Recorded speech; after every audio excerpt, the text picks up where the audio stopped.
Online Nepal HD. यदि यो YouTube च्यानललाई सब्स्क्राइब गर्नुभएको छैन भने सब्स्क्राइब गरिहाल्नुस् है, नत्र पछि परिएला नि। सोमबार राति अमेरिकी सेनाको अन्तिम कार्गो विमानले काबुल स्थित हमिद कारजाई अन्तर्राष्ट्रिय विमानस्थलबाट उडान भरेसँगै तालिबान विरुद्ध अमेरिकाले 2 दशक अघि सुरु गरेको सैन्य मिसनको अन्त्य भएको छ। संयोग कस्तो भयो भने सन् 2001 सेप्टेम्बर 11 मा ट्विन टावरमा आतंकवादी हमला भएपछि अमेरिकाले अफगानिस्तानमा अल कायदा र तालिबान विरुद्ध सैन्य कारबाही सुरु गरेको थियो। सोमबार राति अमेरिकी सेनाको अन्तिम टोलीले अफगानिस्तान छोड्दै गर्दा सम्पूर्ण अफगानिस्तान सहित अमेरिकी सेनाको नियन्त्रणमा रहेको विमानस्थल समेत तालिबानी लडाकुको पहुँचमा पुगिसकेको थियो। अर्थात् तालिबान विरुद्ध लडाईँमा ठूलो जनधनको क्षति बेहोरेको अमेरिकाले अन्ततः 2 दशकपछि अफगानिस्तानलाई अन्योलतामा छोड्दै विद्रोही समूह तालिबानकै जिम्मा लगाएको छ। तालिबानले अफगानिस्तानमा कब्जा गरेसँगै ठूलो संख्यामा अफगानीहरूले मुलुक छाडे पनि अझै दशौं हजार मुलुक छोड्न चाहने त्यहाँका नागरिक, सुरक्षा निकायका पूर्व सदस्यहरू तथा अमेरिका प्रवेश आज्ञा पत्र रहेकाहरूलाई बीचमै छाडेर अमेरिकी सेना अफगानिस्तानबाट बाहिरिएको छ। तालिबान नियन्त्रित अफगानिस्तानमा उनीहरूको अवस्था के हुन्छ र तालिबानको शासनकालमा समग्र अफगानिस्तान कसरी अगाडि बढ्छ भन्ने अन्योलता कायमै रहेको छ। अमेरिकाले 2 दशक लामो सैन्य मिसनलाई अन्त्य गर्दै अफगानिस्तान छाडेसँगै अमेरिकी विदेश मन्त्री एन्टोनी जे ब्लिङ्केनले अफगानिस्तानसँगको सम्बन्धमा नयाँ अध्याय सुरु भएको बताएका छन्। अब हामी कूटनीतिक हिसाबले अघि बढ्छौं, सैन्य मिसन अन्त्य भएको छ उनले भनेका छन्। अमेरिकी सेनाले अफगानिस्तान विमानस्थल छोडेसँगै तालिबानका प्रवक्ता जाबिहुल्लाह मुजाहिदले मुलुकले पूर्ण स्वतन्त्रता प्राप्त गरेको बताएका छन्। अमेरिकी सैनिकहरू काबुल विमानस्थलबाट प्रस्थान गरेका छन्। हाम्रो मुलुकले पूर्ण स्वतन्त्रता प्राप्त गरेको छ उनले ट्विटर मार्फत भनेका छन्। तालिबानले अफगानिस्तानलाई आफ्नो नियन्त्रणमा लिएसँगै नयाँ सरकार गठनका लागि काम गरिरहेको जनाएको छ। अमेरिकी सेनाले 20 वर्षपछि अफगानिस्तान छोडेसँगै तालिबान प्रवक्ता मुजाहिदले राष्ट्रिय एकताका लागि आग्रह गरेका छन्। उनले आपसमा भएका मत भिन्नतालाई छोडेर एकै ठाउँ आउन अफगान नागरिकहरूलाई निर्देशन दिएका छन्। यदि देशका जनताका बीचमा एकता नभएमा अन्तर्राष्ट्रिय समुदायले सहयोग नगर्ने उनको भनाइरहेको छ। नयाँ गठन हुन लागेको सरकारमा सबै अफगानीको प्रतिनिधित्व हुने पनि उनले जानकारी गराएका छन्। अफगानिस्तानमा अमेरिकाले सैन्य कारबाही सुरु गरेपछि 2 दशकको अवधिमा 4 जना राष्ट्रपतिले जिम्मेवारी सम्हालेका छन्। तत्कालीन राष्ट्रपति जर्ज डब्ल्यू बुशको कार्यकालमा सुरु भएको अफगानी युद्ध बाराक ओबामा, डोनाल्ड ट्रम्प हुँदै जो बाइडेनको कार्यकालसम्म आइपुग्दा अन्त्य भएको छ। यस अवधिमा अमेरिकाले अफगानिस्तानमा 2.26 ट्रिलियन अमेरिकी डलर सैन्य खर्च गरेको छ। उक्त सैन्य कारबाहीमा अमेरिका नेतृत्वको गठबन्धनका 3500 सैनिकले ज्यान गुमाएका छन्। त्यसमध्ये 2300 अमेरिकी सैनिक रहेका छन्। अमेरिकाले अफगानिस्तान छोड्दै गर्दा बिहीबार भएको आतंकवादी हमलामा पनि 13 जना अमेरिकी सैनिकले ज्यान गुमाएका थिए। उक्त युद्धमा 20,660 अमेरिकी सैनिक घाइते भएका छन्। त्यस्तै 450 बेलायती सैनिकले पनि ज्यान गुमाएका छन्। ब्राउन विश्वविद्यालयले गरेको एक अध्ययन अनुसार सन् 2019 सम्ममा 64,100 अफगान सैनिक तथा प्रहरीले उक्त युद्धमा ज्यान गुमाएका थिए। त्यस्तै सन् 2009 यता ज्यान गुमाउने तथा घाइते अफगान नागरिकको संख्या 1,11,000 रहेको संयुक्त राष्ट्र संघले जनाएको छ। यसैबीच अफगानिस्तानको राजधानी काबुलमा अवस्थित हमिद कारजाई अन्तर्राष्ट्रिय विमानस्थलमा तालिबानले मंगलबार बिहान विशेष सेना तैनात गरेको छ।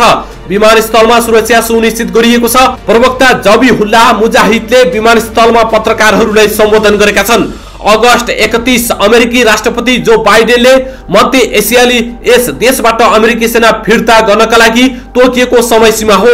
हामी विमानस्थलमा सुरक्षित गर्नका लागि तयार रहेका छौं। सबै कुरा चाँडै नै सामान्य अवस्थामा ल्याउने छौं। अमेरिकी सेनाले विमानस्थलमा धेरै बिगारेको र यो एक प्राविधिक समस्या हो र समस्या समाधान गर्नका लागि समय लाग्नेछ र पुनः सुरु गर्ने प्रयास जारी गरिनेछ। जति सक्दो चाँडो व्यावसायिक उडान सञ्चालन गर्ने पनि मुजाहिदले बताएका छन्। उनले भने कि अमेरिका फिर्तापछि अफगानिस्तान पूर्ण स्वतन्त्र र स्वतन्त्र बनेको छ। मुजाहिदले भनेका छन् तालिबानले संयुक्त राज्य अमेरिका लगायत सबै देशसँग आर्थिक र व्यापारिक सम्बन्ध राख्न चाहन्छ। प्रत्येक देश अफगानिस्तानसँग राम्रो सम्बन्ध हुन सक्ने पनि उनले बताएका छन्। यसैगरी अमेरिकामा सबै राष्ट्रपतिहरूले स्टेट अफ युनियनको भाषणमा उल्लेख गर्ने एक असाधारण स्तब्ध रहेको छ। उक्त स्तब्ध सबैभन्दा पुरानो लोकतन्त्र हुनुको गौरव र विदेशमा लोकतन्त्र र मानव अधिकारको समर्थन र प्रवर्धन गर्ने अमेरिकी प्रतिबद्धताको प्रतीक रहेको छ। दुर्भाग्यवश विदेशमा प्रजातन्त्र र मानव अधिकारको प्रवर्धन र समर्थन गर्ने अमेरिकी ट्र्याक रेकर्ड एकदमै खराब रहेको छ। जब संयुक्त राष्ट्र संघको प्रस्तावको बहानामा संयुक्त राज्य अमेरिकाले सन् 2003 मा सद्दाम हुसेनमाथि सामूहिक विनाशकारी हतियार भण्डारण गरेको र अल कायदासँग साँठगाँठ गरेर अमेरिकामाथि सुरक्षा खतरा उत्पन्न गरेको आरोप दुवै सरासर झुटो निस्किएको थियो, त्यसैलाई लगाउँदै इराकमा आक्रमण गरेको थियो। यो आक्रमणबाट बगदादीदेखि एडेनसम्म लोकतन्त्र स्थापित हुने अमेरिकाको घमण्ड थियो, तर यस्तो केही पनि भएन। इराक अहिले पनि लोकतन्त्रको एक स्वघोषित संरक्षकद्वारा गरिएको अनुचित हमलाको विनाशकारी नकारात्मक प्रभावसँग लडिरहेको छ।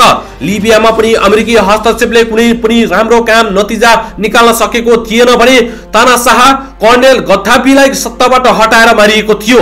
तर इराकमा जस्तो लिबिया पनि अराजकता र हिंसाको भूमिमा परिणत भएको थियो।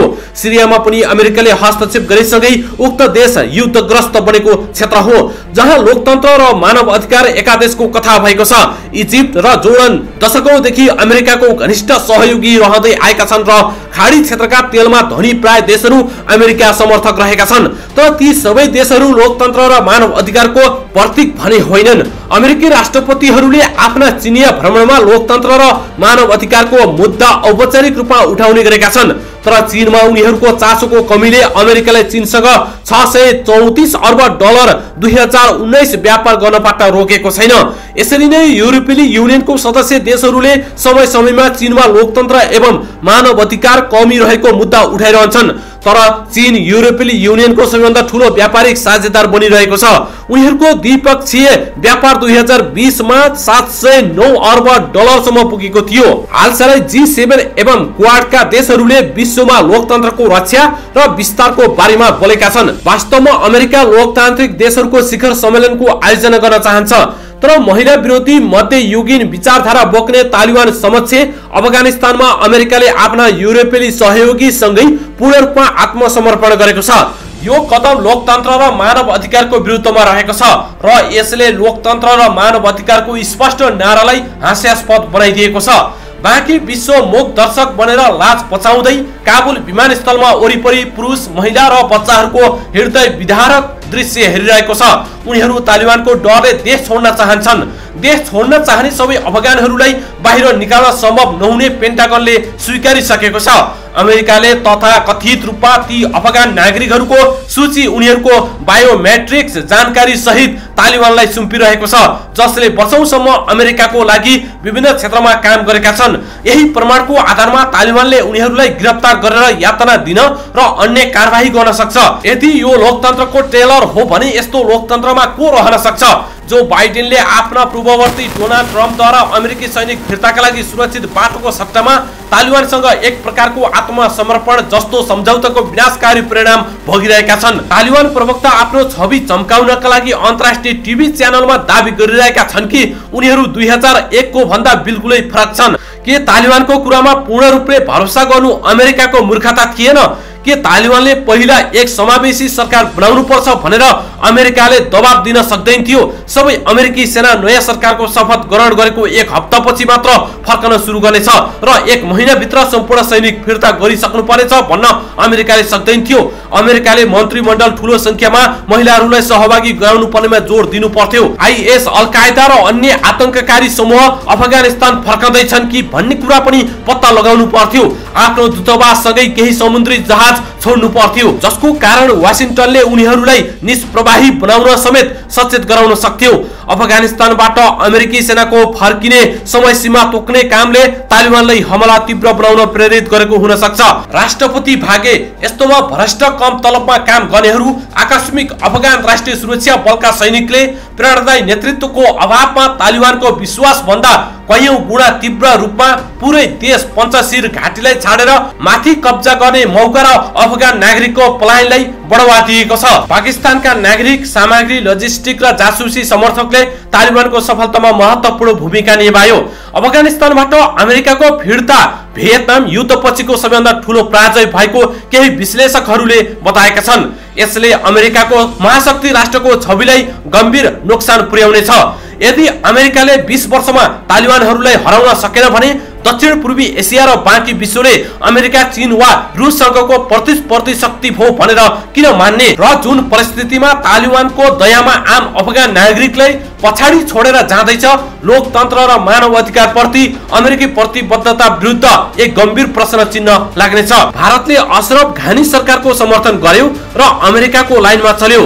उक्त सरकारको पतन भएपछि भारतीय चासोलाई व्यवस्था गरी अमेरिकाले अफगानिस्तान छाड्ने निर्णय गर्यो। यस्तो परिस्थितिमा भारतले दुईवटा पाठ सिक्नुपर्छ। कहिले कुनै एक देशमाथि भर पर्नु हुँदैन र अमेरिकासँगको मित्रता कहिले पनि विश्वास गर्नु हुँदैन। यसैगरी 20 वर्ष लामो युद्ध अन्त्य गर्दै अमेरिकी सैनिकले अफगानिस्तान छाडेका छन्। सोमबार राति काबुल स्थित हमिद कारजाई विमानस्थलमा अमेरिकी सेनाको C-17 कार्गो जहाजमा अमेरिकी सेनाका मेजर जनरल क्रिस डोनाहुई चढेसँगै अफगान भूमिमा विदेशी फौजको पछिल्लो उपस्थिति सकिएको छ। अमेरिकी इतिहासकै सबैभन्दा लामो युद्ध लथालिङ्ग तरिकाले अन्त्य हुँदा एउटा अनौठो संयोग भएको छ। 20 वर्ष अघि अमेरिकी सैनिकहरू अफगानिस्तान आउँदा काबुलमा मुस्लिम कट्टरवादी समूह तालिबानको सरकार थियो। 20 वर्षपछि अमेरिकी सैनिक फर्किँदा पनि अफगानिस्तानलाई तिनै तालिबानको हातमा छोड्नु परेको छ। यो बीचमा अमेरिकाले अफगानिस्तानमा 20 खर्ब अमेरिकी डलर खर्च गरिसकेको छ। झन्डै 2400 अमेरिकी सैनिक मारिएका छन् भने 20,000 घाइते भएका छन्। यही युद्धका क्रममा 2.5 लाख अफगान नागरिकले ज्यान गुमाएका छन्। झन्डै 10 लाख घाइते भएका छन्। 50 लाख आन्तरिक रूपमा विस्थापित भएका छन्। अहिले अफगानिस्तानको अर्थतन्त्र तहस नहस भएको छ। अन्तर्राष्ट्रिय दात्री संस्थाहरूले झन्डै आधा अफगानहरूलाई तत्काल राहतको खाँचो रहेको बताएका छन्। अफगानिस्तानको कुल जनसङ्ख्या 3 करोड 80 लाख रहेको छ। दोहामा तालिबानसँग अमेरिकाले गरेको शान्ति सम्झौता अनुसार अमेरिकी सेनाले अफगानिस्तान छोड्न थालेसँगै धेरैलाई लागेको थियो कुनै न कुनै दिन तालिबानहरूले काबुलको सत्ता कब्जा गर्छन्। धेरै विश्लेषकले राष्ट्रपति अशरफ घानीको सरकार अमेरिकी सैनिक फिर्ता भएको 6 महिनापछि ढल्ने आकलन गरेका थिए। भइदियो ठ्याक्कै उल्टो। अमेरिकी सेनाले अफगानिस्तान छोड्न तोकिएको समय सीमा सकिनु 2 हप्ता अघि नै तालिबानहरूले काबुल कब्जा गरे। राष्ट्रपति घानी देश छोडेर भागेका छन्। अहिले उनी युनाइटेड अरब इमिरेट्समा शरण लिएर बसेका छन्। तालिबानले काबुल कब्जा गरेसँगै उनीहरूले कस्तो शासन लागू गर्ने हुन् भन्ने डरले देश छोड्न अफगानहरूको काबुल विमानस्थलमा लड्को लागेको छ। अमेरिकाले सोमबार राति आफ्नो उद्धार अभियान सकिएको घोषणा गरुन्जेलसम्म पनि सयौं अफगानहरू अफगानिस्तानबाट निस्कन पाइन्छ कि भन्ने आशामा विमानस्थल आइपुगेका थिए।